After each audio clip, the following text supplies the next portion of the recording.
Why did America love to hate the British stars who took over old Hollywood? They came here, stole the best roles, and acted like total gods. But behind those fake smiles were dark secrets, nasty tempers, and huge egos. From drunk bullies to cold snobs, these actors made way more enemies than fans. Get ready, because we are dragging the 20 most hated British stars to ever step foot in Tinseltown. Let's get into it. Number 1. George Sanders. George Sanders was the absolute king of old Hollywood cynicism, and his peers quickly realized that his on-screen villainy was barely an act. The British actor possessed a velvety voice and an aristocratic sneer, but behind closed doors, he was widely considered a miserable, abusive misanthrope who made life a living hell for anyone in his radius. Sanders made a lucrative career out of playing charming scoundrels, but in real life, there was very little charm to be found. He was notoriously cruel to the women in his life, including his wives, sisters-in-law, and overworked secretaries. His chaotic marriage to Zsa Zsa Gabor was a headline-making disaster, filled with epic screaming matches and mutual infidelity, and he later coldly abandoned her for her younger sister Magda, showing a complete and utter lack of basic human decency. Co-stars absolutely despised him because he would deliberately undermine their performances with sarcastic, cutting jabs. He would often refuse to break character, even when the cameras stopped rolling, purely to mess with their heads and throw them off balance. Furthermore, he treated waiters, crew members, and hotel staff like literal garbage, aggressively firing people for minor inconveniences and leaving notoriously terrible tips. Sanders carried an air of supreme intellectual superiority that grated on absolutely everyone around him. He famously boasted to the press about never reading his fan mail, openly considering his admiring fans to be intellectually inferior nuisances who were not worth his precious time. Eventually, his relentless, dripping negativity completely alienated everyone who had ever cared about him. He died by suicide in 1972, leaving behind a chilling, now legendary note that perfectly encapsulated his thoroughly despised existence. "Dear world, I am leaving because I am bored." He felt absolutely no love for the world, and by the end, the bitter feeling was entirely mutual. Number 2. Laurence Olivier. Laurence Olivier is often hailed as the greatest actor of the 20th century, but behind the Shakespearean brilliance lay a deeply manipulative, ruthlessly ambitious man who was widely disliked by many who worked alongside him in Hollywood. Olivier possessed a terrifying temper and a desperate need to be the absolute center of attention, which led him to destroy the confidence of his co-stars on a regular basis. During the filming of Marathon Man, he notoriously terrorized a young Dustin Hoffman, mocking Hoffman's method acting techniques and cruelly reducing him to tears.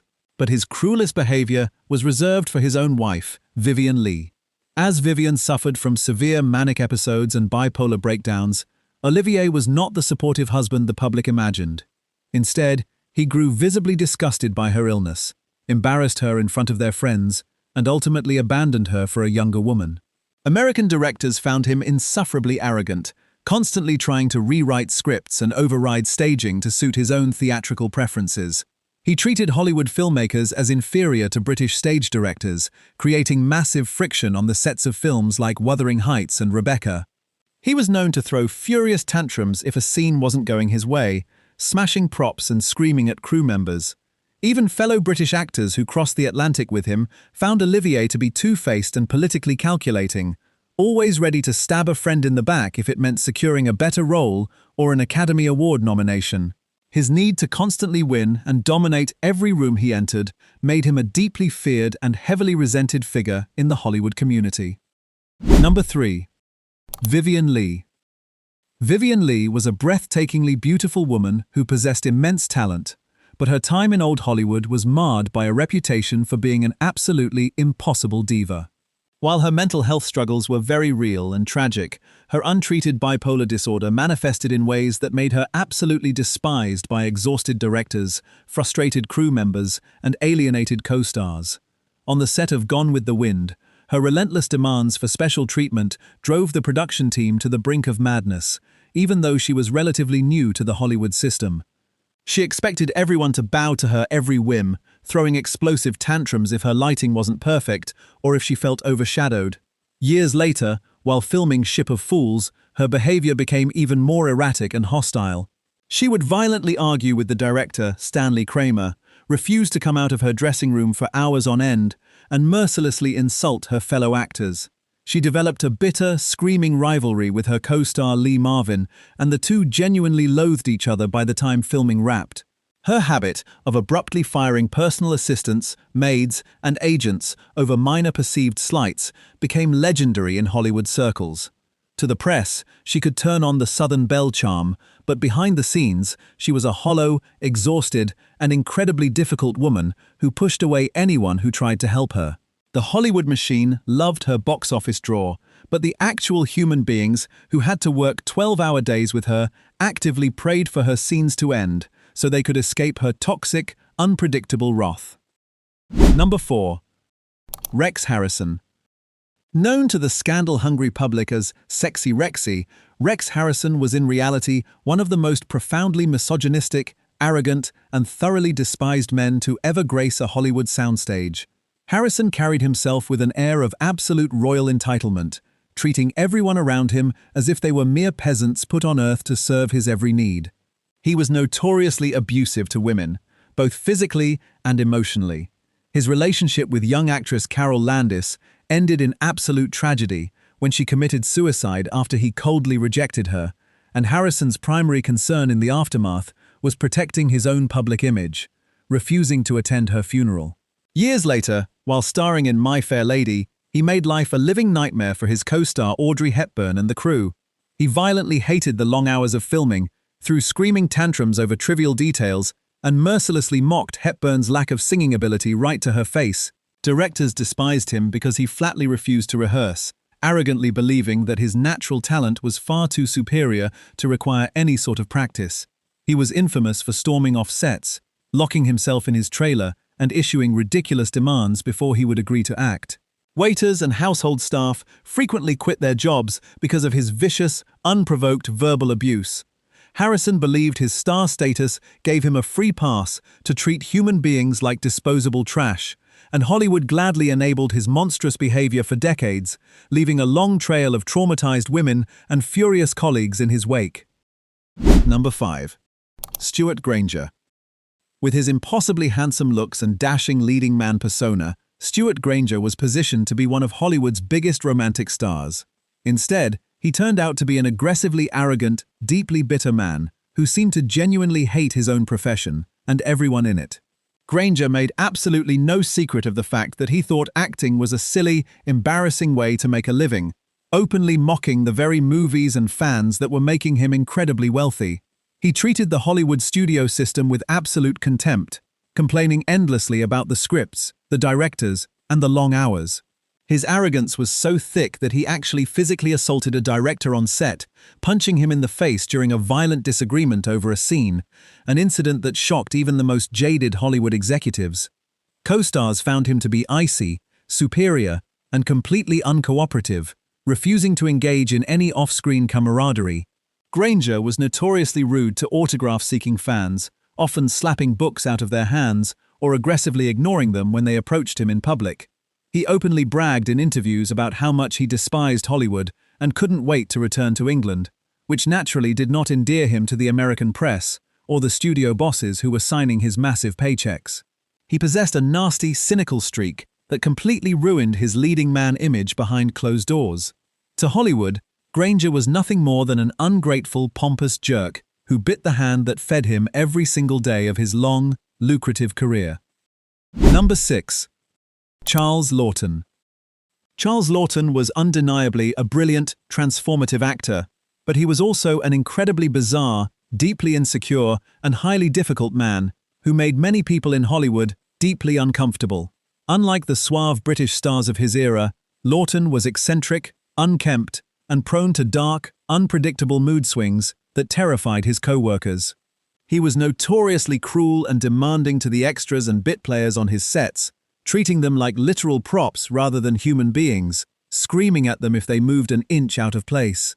His personal life was heavily cloaked in secrecy regarding his sexuality, which made him intensely paranoid and defensive, leading him to lash out at anyone he suspected of gossiping about him. Fellow British actor David Niven famously wrote about Lawton with a mixture of pity and disgust, recalling how Lawton would burst into tears of self-pity one moment and then cruelly insult a crew member the next. Directors found him exhausting to work with because he constantly tried to take over the creative process, demanding endless retakes that drained the budget and exhausted the cast. He had a strange, voyeuristic habit of staring at people unblinkingly, making actresses feel profoundly unnerved and unsafe in his presence.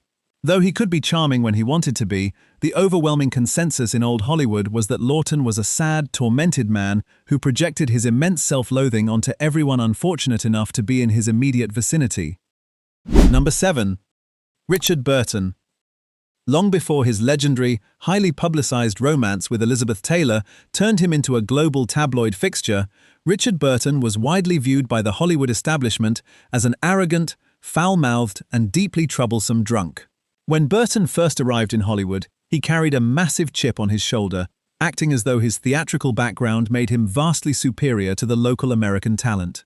He was notorious for showing up to sets completely intoxicated, slurring his lines, and turning into a belligerent monster when confronted by producers. His explosive, aggressive temper was legendary. He would smash bottles, destroy hotel rooms, and get into violent bar fights that required police intervention. The American press absolutely despised him during his early Hollywood years because he gave terrible, snobby interviews, often making crude, offensive jokes and displaying a shocking lack of respect for the media.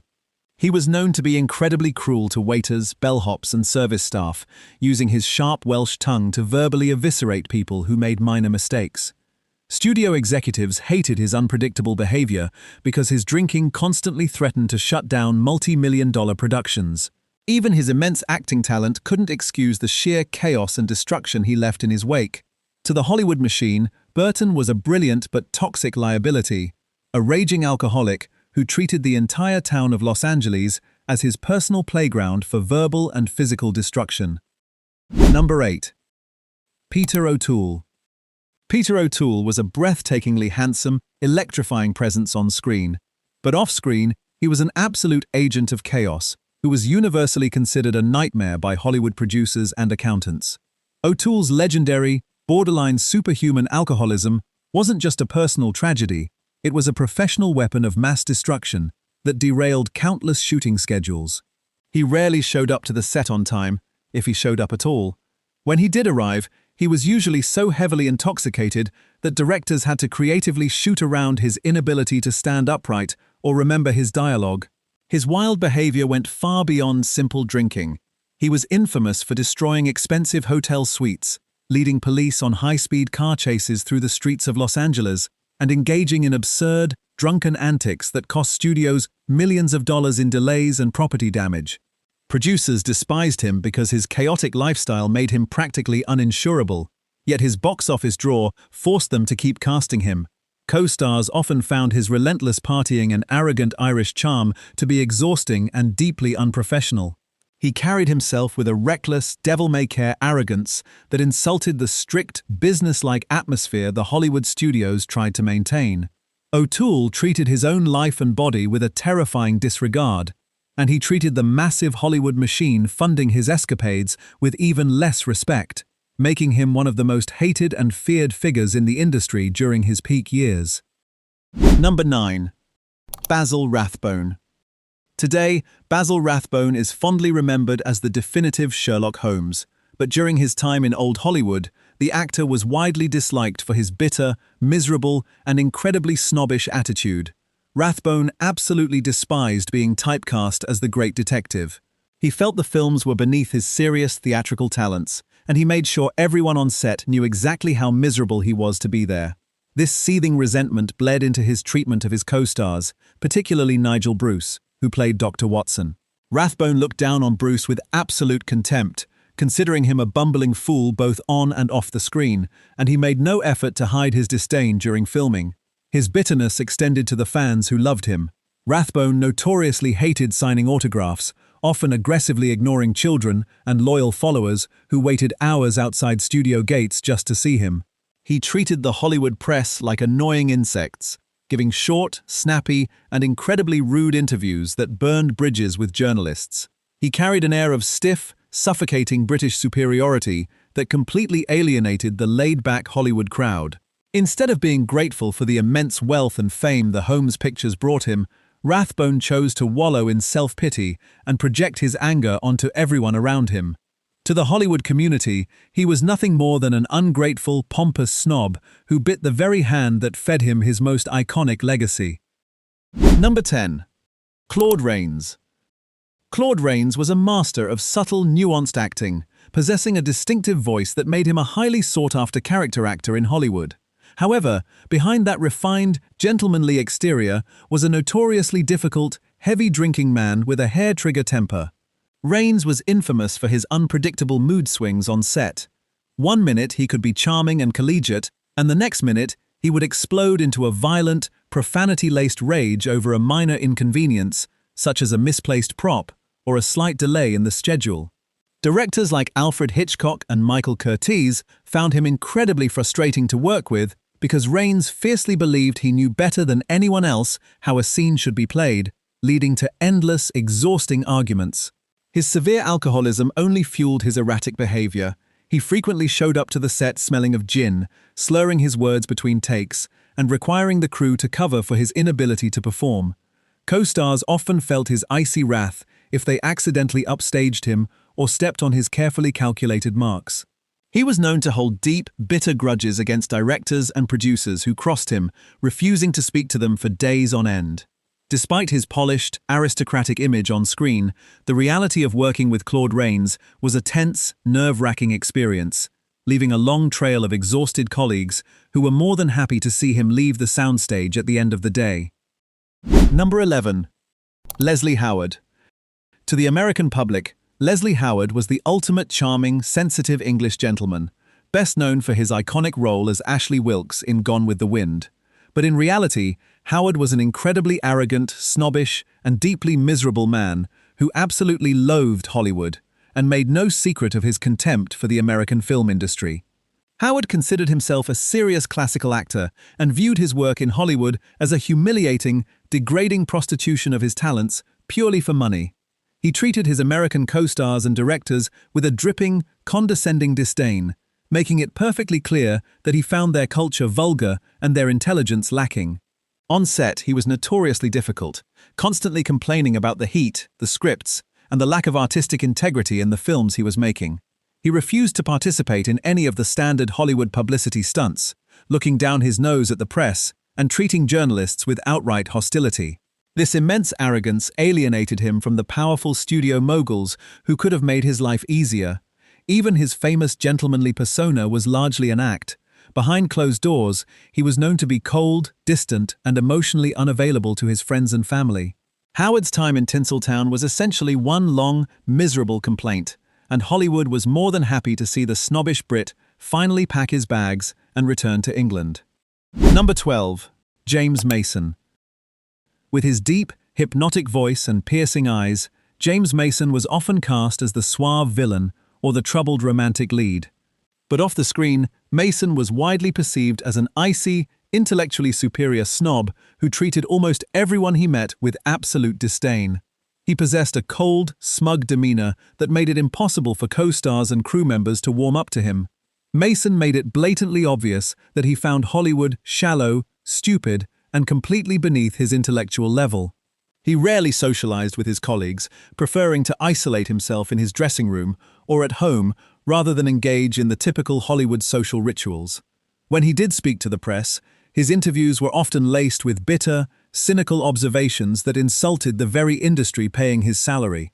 He was notoriously uncooperative during the filming of blockbuster movies, making it clear through his passive-aggressive body language that he thought the material was garbage. Fans who approached him for autographs were often met with a cold, blank stare and a swift rejection, leaving them feeling foolish and embarrassed. To the Hollywood community, Mason was a walking cloud of pretentious negativity, a man who happily cashed the massive paychecks from mainstream cinema, while simultaneously acting as though the mere act of touching a Hollywood script was contaminating his pure artistic soul. Number 13. Robert Newton. If there was an award for the most out-of-control, universally despised drunk in old Hollywood, Robert Newton would easily win the prize. Newton was an immensely talented British actor who completely squandered his potential due to a catastrophic, life-destroying addiction to alcohol. He was an absolute nightmare on Hollywood sets, showing up completely incapacitated, unable to stand, let alone recite his lines. His behavior was not just unprofessional, it was actively dangerous and deeply frightening for the people around him. He would frequently become violent, throwing heavy objects at crew members, getting into bloody fistfights with strangers, and causing thousands of dollars in damage to studio property. Directors despised him because shooting any scene with Newton was a massive gamble. They never knew which version of the actor would show up. Sometimes he was brilliant, but most of the time he was a slurring, belligerent mess who had to be physically supported by crew members just to stay in the frame.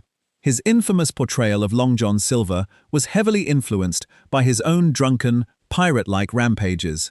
Co-stars were terrified of him, and studio executives viewed him as a massive liability who was barely tolerated only because of his undeniable box office draw in adventure films. By the time he died at the tragically young age of 50, Hollywood had completely washed its hands of him, viewing his death as a sad but entirely predictable conclusion to a life of pure, unadulterated chaos. Number 14. Trevor Howard. Trevor Howard built a highly successful career in Hollywood by projecting an image of the solid, dependable, quintessential British officer. However, this on-screen reliability was a complete fabrication. In reality, Howard was an intensely private, deeply troubled man who harbored a tremendous amount of internalized anger and was notoriously difficult to work with. He was a severely heavy drinker who frequently showed up to sets smelling of alcohol, his mood fluctuating wildly from quiet sullenness to explosive, terrifying rage. Howard lived a double life, hiding his true sexual orientation from the public while engaging in secretive, tense relationships that only added to his underlying paranoia and irritability. Directors found him incredibly stubborn and completely resistant to taking direction. He had a very fixed idea of how he wanted to play a role and would fiercely argue with anyone who suggested otherwise. He was known to completely freeze out co-stars who annoyed him, refusing to even make eye contact with them off camera, which created an incredibly toxic and uncomfortable atmosphere on set. When the cameras stopped rolling, his famous nice guy facade vanished entirely, replaced by a bitter, cynical man who seemed to genuinely despise the intrusive nature of the Hollywood fame machine. He was a master of deception who fooled the public but thoroughly alienated the people who actually had to spend 12 hours a day working with him.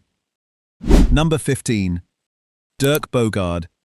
Dirk Bogarde was a strikingly handsome British actor who briefly conquered Hollywood, but his time there was marked by an overwhelming aura of arrogance and a blatant disrespect for the fans who adored him.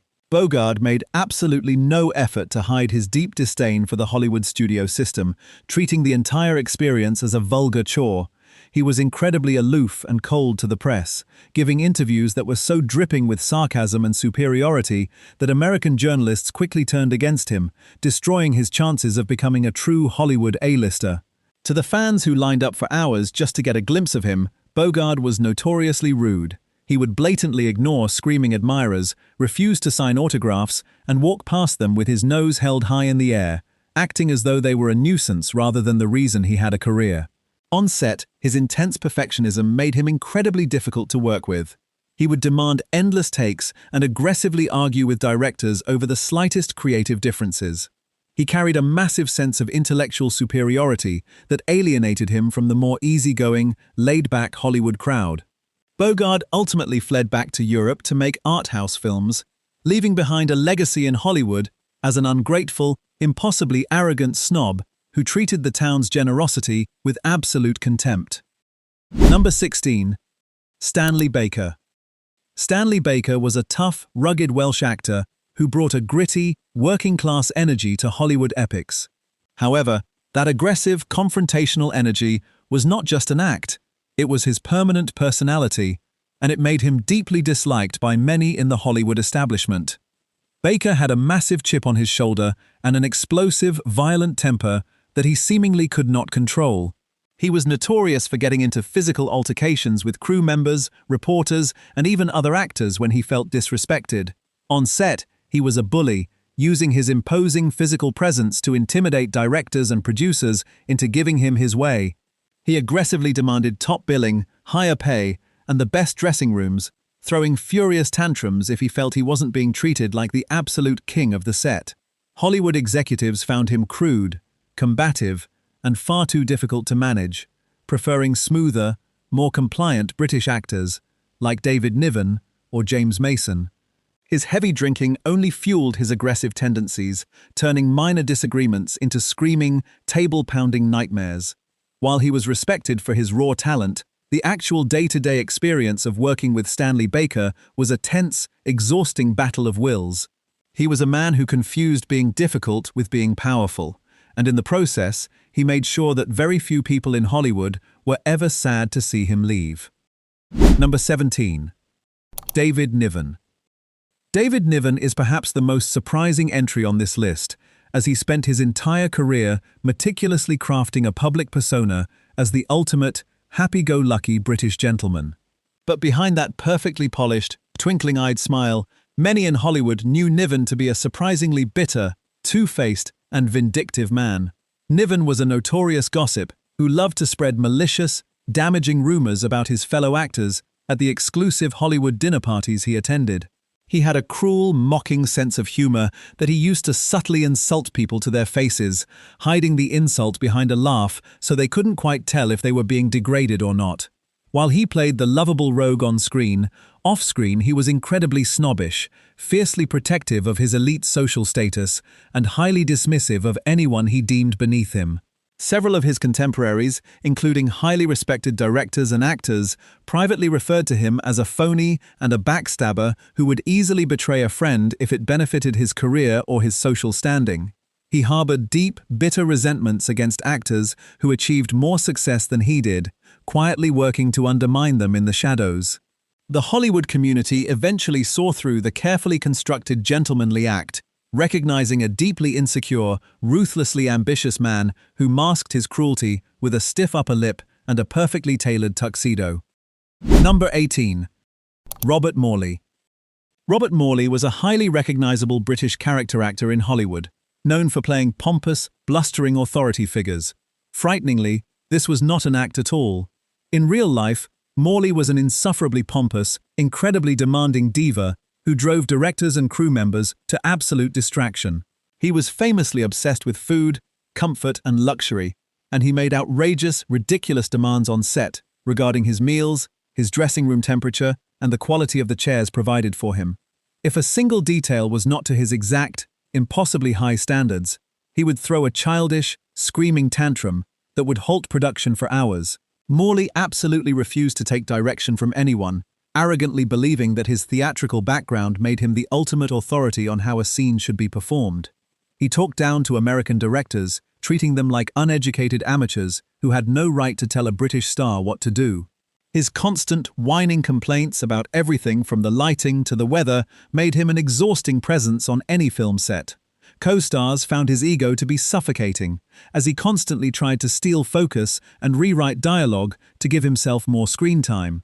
To Hollywood, Robert Morley was nothing more than a massive, overgrown baby who used his size and his loud voice to terrorize people into submission. Number 19. Christopher Lee. Long before he became a beloved icon in his later years, a young Christopher Lee was widely disliked in Hollywood and the British film industry for his icy, arrogant, and intensely snobbish demeanor. Lee came from an aristocratic background, and he made sure absolutely everyone around him knew it. He carried himself with a cold, intimidating superiority that instantly alienated him from the more relaxed, working-class crew members on Hollywood sets.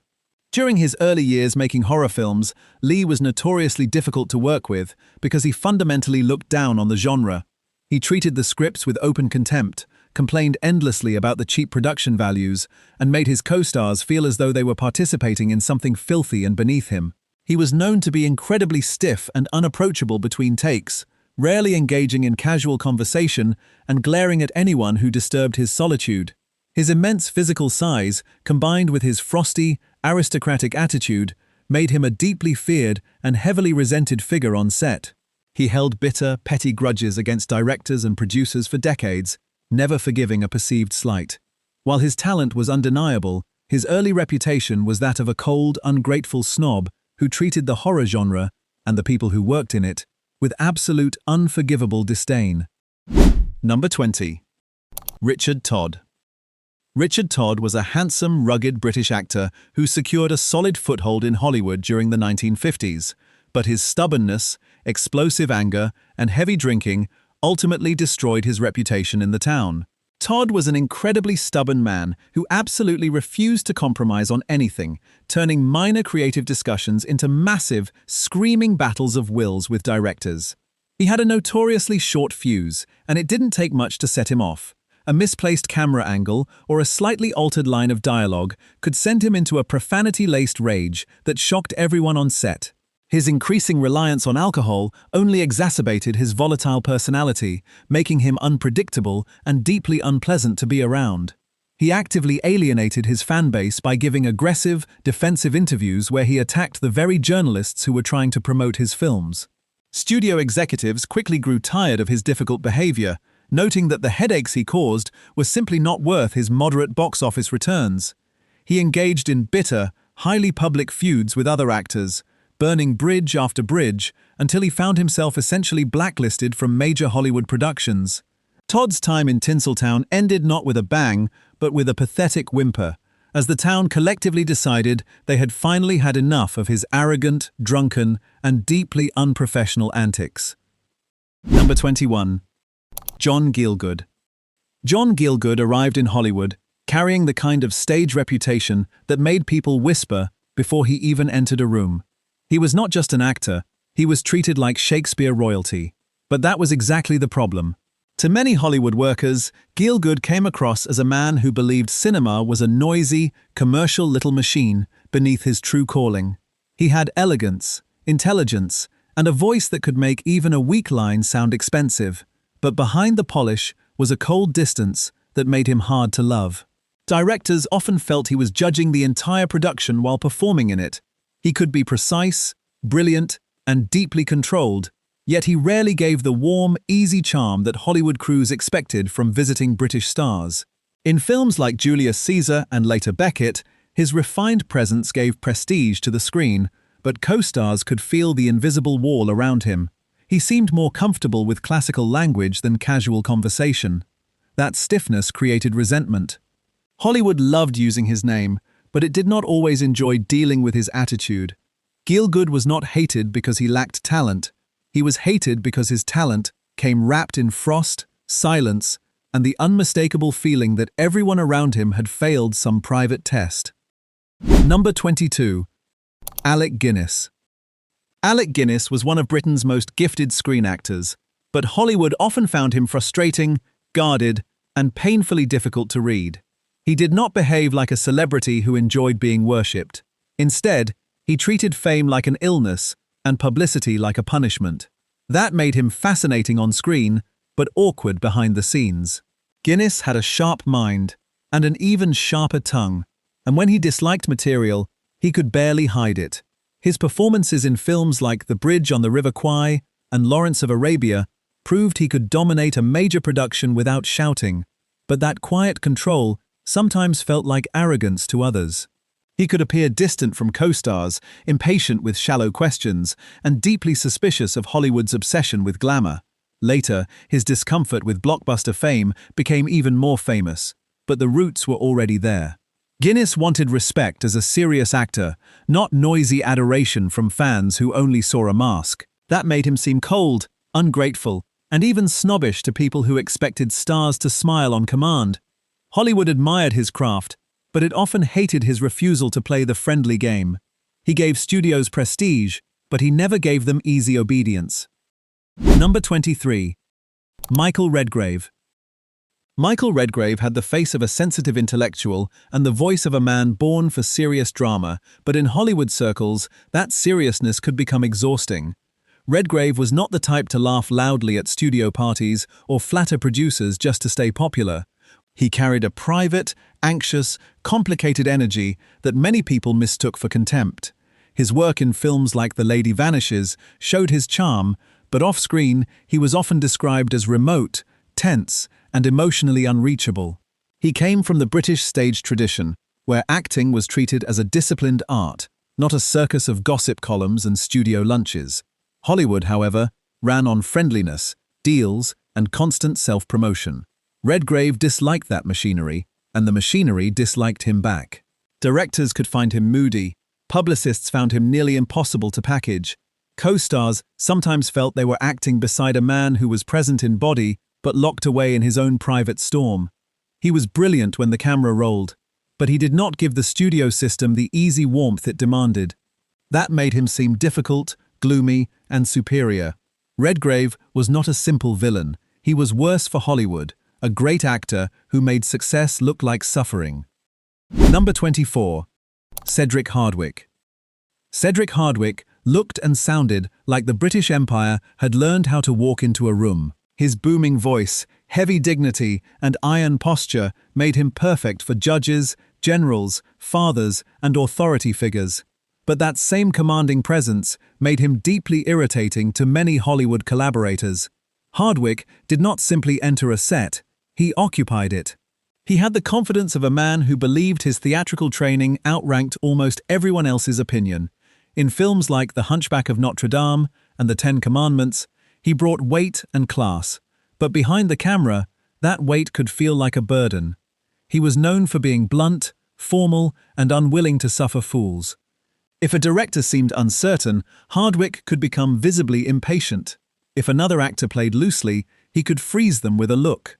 Hollywood liked British authority when it was useful, but Hardwicke gave them the full version, not the softened export model. He could seem pompous, severe, and allergic to the casual American style. Crew members did not always feel welcomed by him, they felt inspected. That is why his reputation cut both ways. He elevated productions with old-world power, but he also reminded everyone that prestige could be heavy, humorless, and very hard to work beside. Number 25. C. Aubrey Smith. C. Aubrey Smith became the grand old symbol of British Hollywood, but not everyone loved what he represented. With his thick moustache, military bearing, and booming gentleman's authority, he seemed born to play colonels, clubmen, and imperial fathers. Hollywood used him whenever it needed instant British respectability. But behind that beloved image was a rigid social world that many found snobbish and exclusionary. Smith was the center of the so-called British colony in Hollywood, where actors gathered like an imported aristocracy inside California sunshine. To outsiders, it could feel like a private club built on accents, manners, and old-class rules. Smith's cricket gatherings became famous, but they also symbolized a kind of British takeover that irritated Americans who thought these performers were acting superior while cashing Hollywood checks. On screen, in films like The Prisoner of Zenda and Rebecca, Smith could be warm and commanding. Off-screen, he could seem stubbornly old-fashioned, dismissive of modern Hollywood habits, and far too attached to hierarchy. He was not hated like a scandalous drunk or a cruel bully. He was resented as the living face of British privilege in an American industry. Hollywood admired his dignity, but many also felt that dignity came with a locked gate and a very high wall. Number 26. Ronald Colman.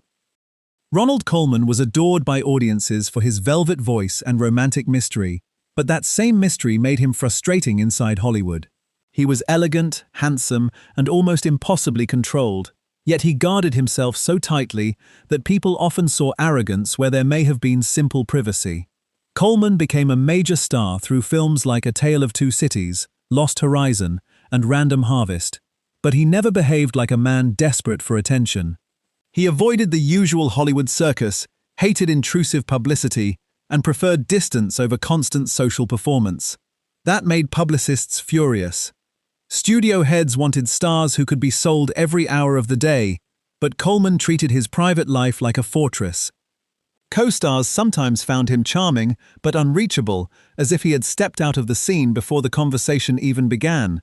His polished manner could feel cold, and his refusal to participate in Hollywood's louder rituals made him seem ungrateful to people who confused visibility with loyalty.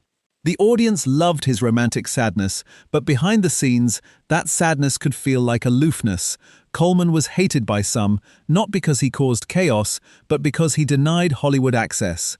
In a town built on exposure, he made secrecy feel like an insult. Number 27. Herbert Marshall.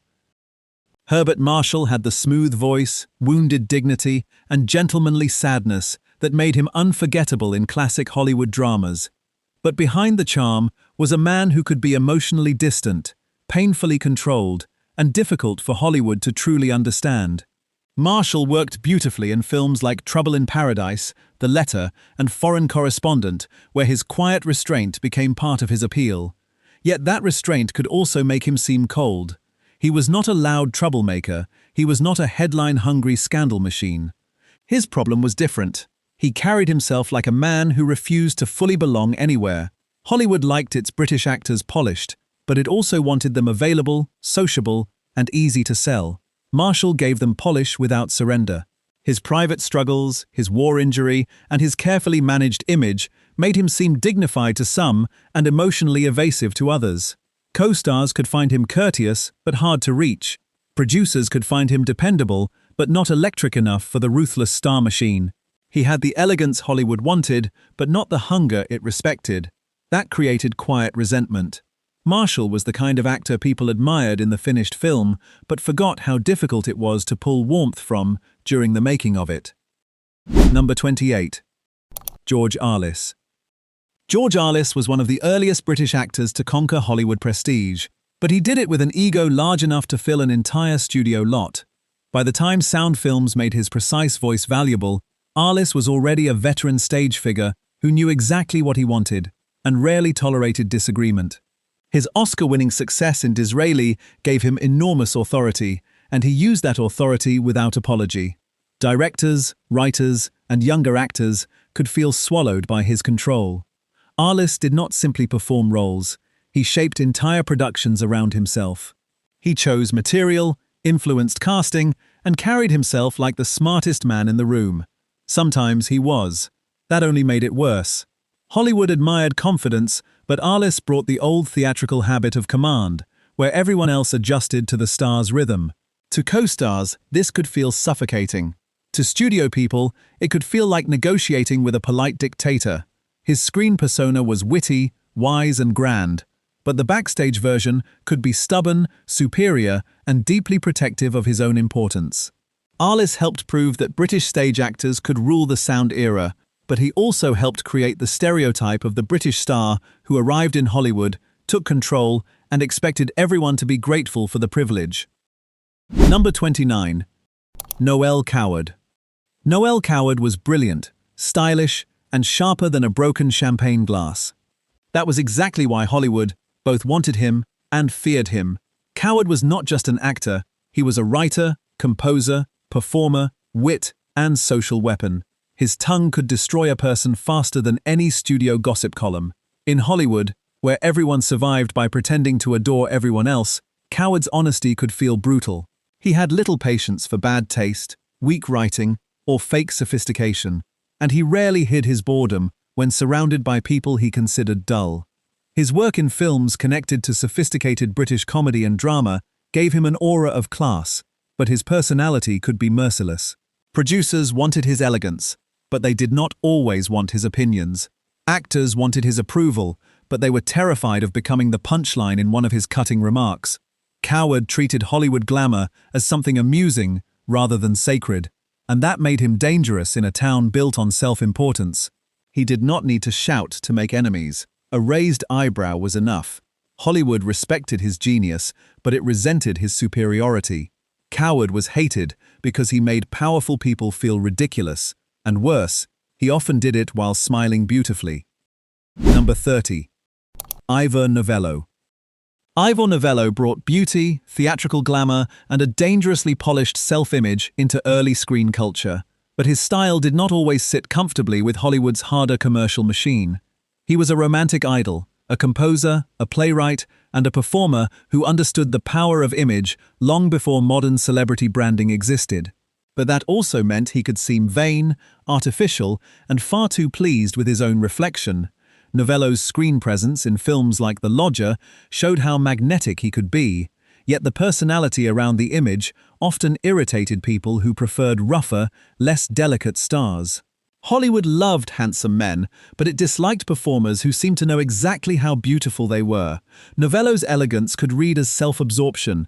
His theatrical manner could look exaggerated beside the more natural style that American films increasingly wanted. He belonged to a world of drawing rooms, melodrama, and carefully staged emotion, while Hollywood was becoming faster, louder, and more cynical.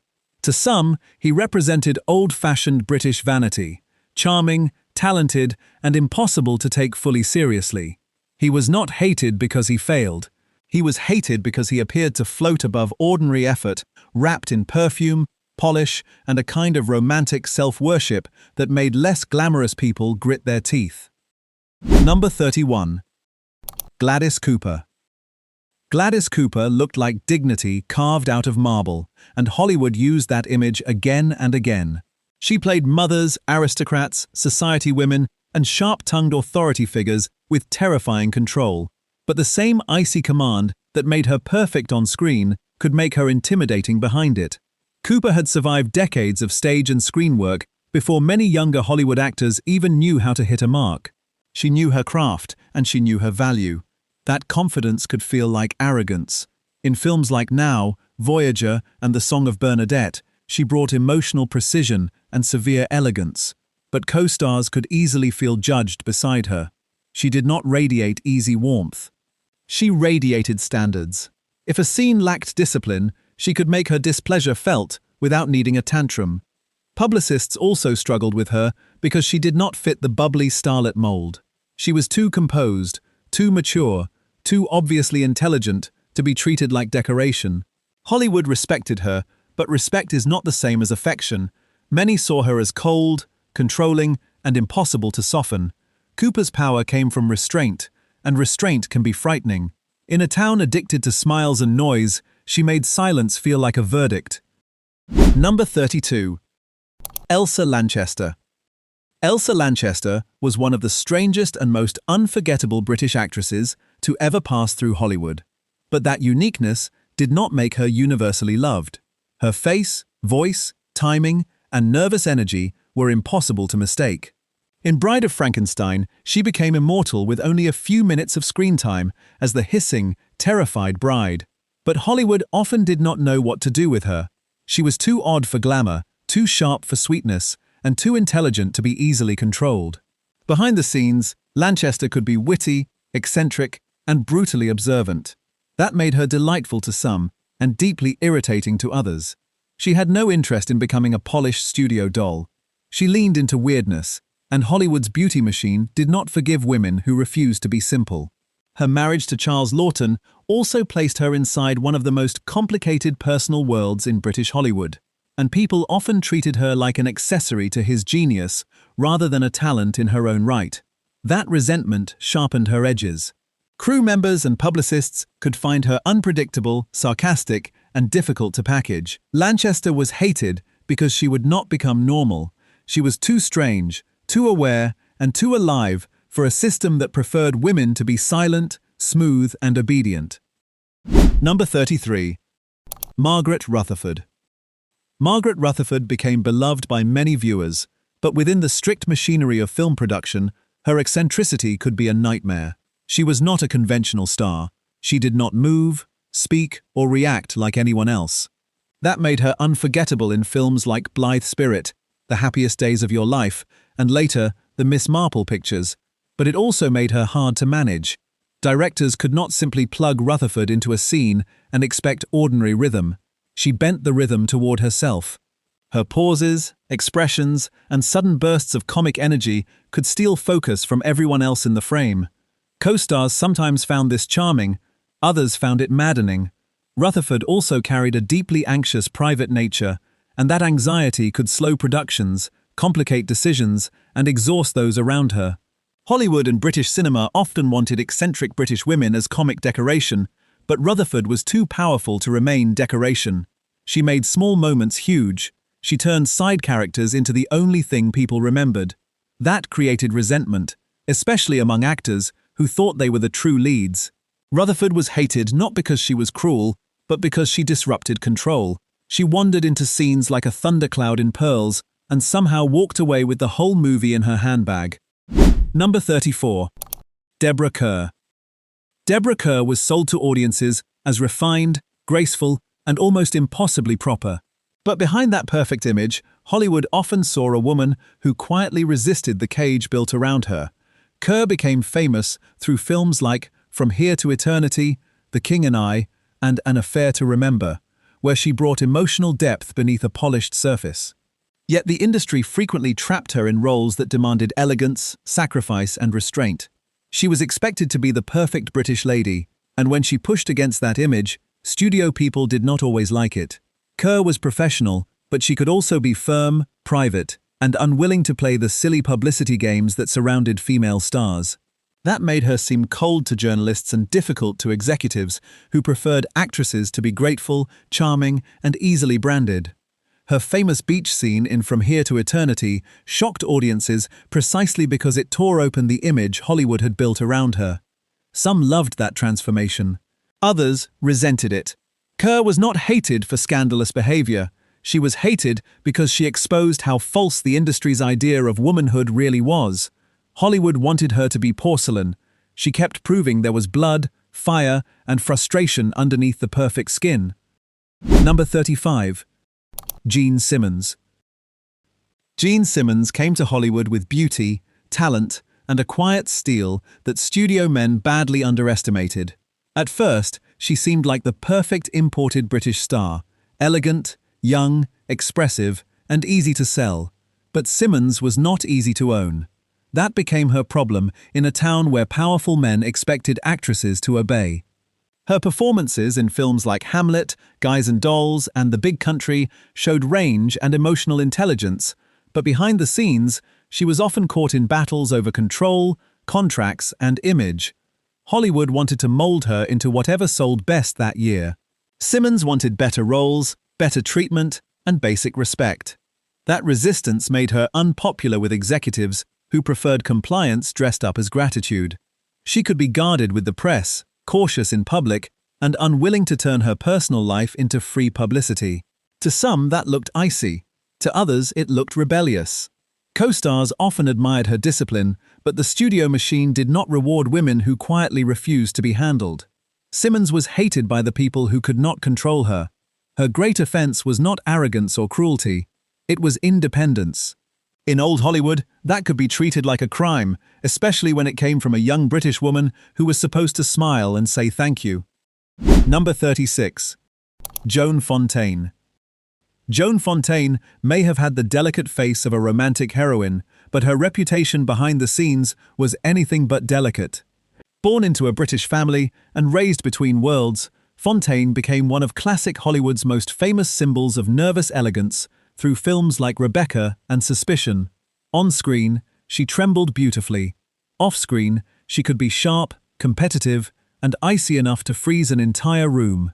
Her lifelong feud with her sister Olivia de Havilland became one of Hollywood's most notorious family wars, and it colored the way many people saw her. Fontaine often seemed wounded, but she also knew how to wound back. She could give interviews that sounded refined, while quietly landing a knife between the ribs. Directors valued her fragility on camera, yet some colleagues felt she carried resentment like perfume. Her Oscar win for Suspicion intensified the rivalry around her, and Hollywood loved turning that tension into gossip. Fontaine was hated because she did not fit the simple victim image her roles suggested. She was ambitious, proud, and capable of cold retaliation. The industry wanted her to be the frightened woman in the mansion. Instead, she became something far more dangerous. A fragile-looking star with a memory for insults and a talent for surviving them.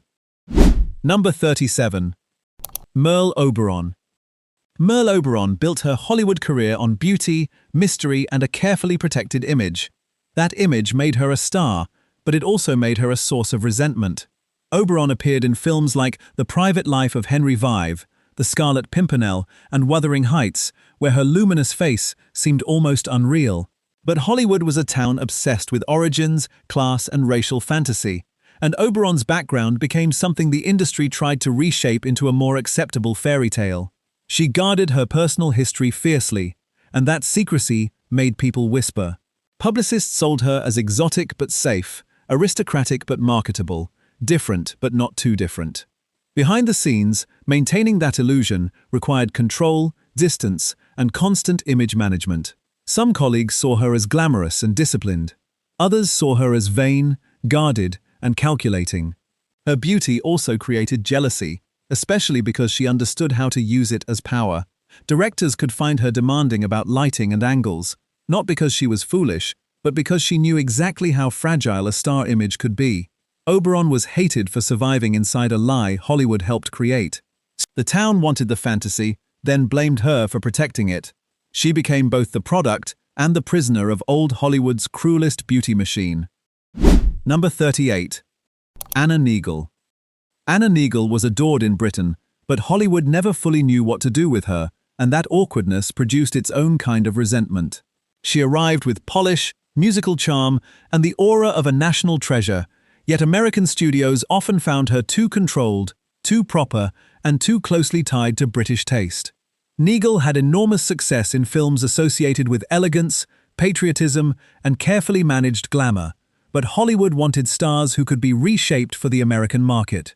Neagle did not bend that easily.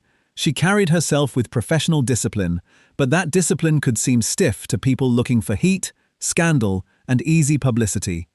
Her close creative partnership with producer-director Herbert Wilcox also made some insiders feel she operated inside a protected bubble. That kind of protection always creates enemies. Co-stars could see her as gracious, but also distant. Executives could see her as valuable, but not flexible enough. In a more relaxed American environment, her polished British star manner sometimes looked old-fashioned and self-important. Neagle was hated not because she behaved monstrously, but because she represented a kind of respectable stardom Hollywood could not easily corrupt. She was too neat for the gossip machine, too loyal to her own image, and too British to be fully absorbed without resistance. Number 39. Hermione Gingold. Hermione Gingold did not need beauty, softness, or sweetness to command attention. She had a voice like a cracked trumpet, timing like a loaded pistol, and a face that seemed built for devastating insults. Hollywood brought her in when it wanted eccentric British comedy, but Gingold was never the kind of performer who faded politely into the background. In films like Gigi and The Music Man, she could steal scenes with a glance, a pause, or one perfectly sour line. That made audiences laugh, but it could drive co-stars mad. Gingold had the dangerous confidence of a woman who knew she was funny and did not need anyone's permission to prove it. She could be blunt, theatrical, and wildly opinionated. Directors sometimes loved her because she brought instant character to a scene. Others found her hard to contain because she played moments with such personal rhythm that the whole scene had to adjust around her. Hollywood often tolerated difficult men as geniuses, but difficult older women were treated like problems. Gingold turned that insult into power. She was hated because she would not soften her edges. She came into polished productions and scratched the furniture. In a town obsessed with pretty surfaces, she made ugliness witty, powerful, and impossible to ignore. Number 40. Kay Kendall. Kay Kendall was glamorous, funny, and tragically short-lived, but behind her charm was a kind of high-speed energy that could overwhelm the people around her. She was not a quiet British beauty placed neatly into a scene. She was movement, wit, champagne, nerves, and chaos all at once. Her breakthrough in Genevieve and later Hollywood work in Les Girls showed how naturally she could command comedy, but that same electricity made her difficult to manage. Kendall had a tendency to dominate attention without seeming to try. In ensemble scenes, her sparkle could pull the eye away from bigger names, and that never makes a performer universally loved. Publicists adored her elegance, but sometimes struggled with her unpredictability. Co-stars could find her delightful one day and exhausting the next. She carried the social confidence of a woman who knew how to dazzle a room, yet underneath that brightness was pressure, insecurity, and the ruthless awareness that actresses had very little time before Hollywood replaced them. Kendall was hated by some because she made effort look effortless, and that can be infuriating. She entered the screen like a burst of expensive laughter, stole focus, and left others looking dull by comparison. Hollywood loves sparkle, but it often resents the woman who shines too brightly without asking permission. That wraps up the 40 most hated British stars of old Hollywood. Some were cruel, some were cold, some were chaotic, and some were simply too proud, too strange, or too powerful for the Hollywood machine to control. They gave the screen unforgettable performances, but behind the glamour, they left bruised egos, angry directors, bitter co-stars, and stories that refused to die. Which British star shocked you the most? Tell us in the comments. Like this video, subscribe for more classic Hollywood stories, and we will see you next time. That wraps up the 20 most hated British stars of old Hollywood. Having talent clearly does not mean you are a good person. These actors gave us amazing movies, but they left behind broken relationships, angry directors, and tired co-workers. Old Hollywood was a dirty game, and these Brits played it very rough. Which of these terrible stories shocked you the most? Tell us below, like this video, subscribe for more, and we will see you next time.